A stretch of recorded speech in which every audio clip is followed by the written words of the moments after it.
Hi, St. John's. This Sunday we have a wonderful celebration called the Rite 13 ceremony, which we'll be doing at the beginning of our virtual service. This is something that we do twice a year. When we usually meet in person, we do it at the 9 a.m. service. But this is a ceremony for our 13-year-olds at church. And the reason we do it twice a year is because kids are turning 13 at different times, and we try to have just kind of break it up so it's also not such a huge group. So this week we'll have 4 of our young people turning 13 or have just turned 13. And we will be celebrating their transition from childhood to adulthood. And I'm really excited to do this virtually. It's going to be a little bit different, but I want to share a story with you, and then I want to give you just a practical instruction that will help you appreciate the service more. The story is that when I was a kid, my mom was the organist, my dad was the priest, and my parents were looking for someone to keep their kids calm and quiet in the service.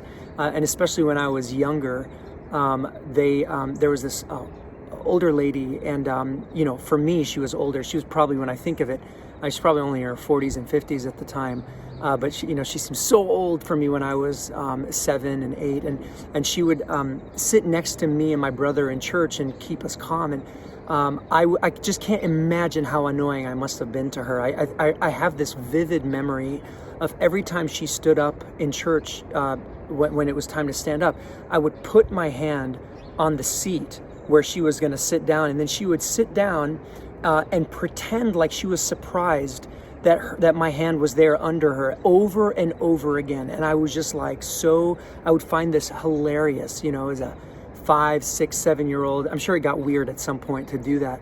But it was just one of these memories that I have. She's gone now, she passed away, her and her husband. But I think about how much I really owe Teta Imramzi, was her name, for my upbringing in church. My parents not being able to sit with me in the sanctuary because they had their own duties, and she was there, and she had volunteered to just sit with us. And so these people in our stories and in our lives at church who were there for us and were so instrumental in our spiritual development. And the reason I'm sharing this story with you is a part of the Rite 13 ceremony is a part where I turn to the congregation and I ask if you will commit to being there for our young people and to teaching them what you know and supporting them in their journey. And I think of Teta Imramzi as I share that because of how important it is to have a community of faith.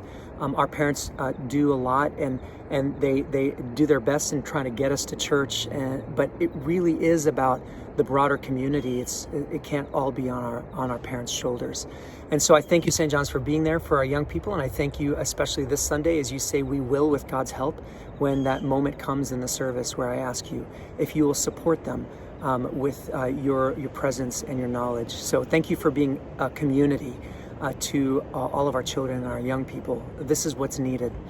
The instruction is that there's a new update to the Zoom app, which allows Carl, when it's time to spotlight and highlight screens, he can now highlight more than just one screen. And so we're going to have 4 kids, as I mentioned, and me. And if you do the Zoom update, just go and look for the update on your computer, on your app, and try to do that before Sunday. That way, when it's time to do this ceremony, you'll be able to see all of us on the spotlighted on one screen, and it'll just, I think, make it even more of a connective experience for you. So I look forward to seeing you on Sunday. Thanks, St. John's. Have a wonderful day. Enjoy the sunshine, and I'll see you soon. Bye.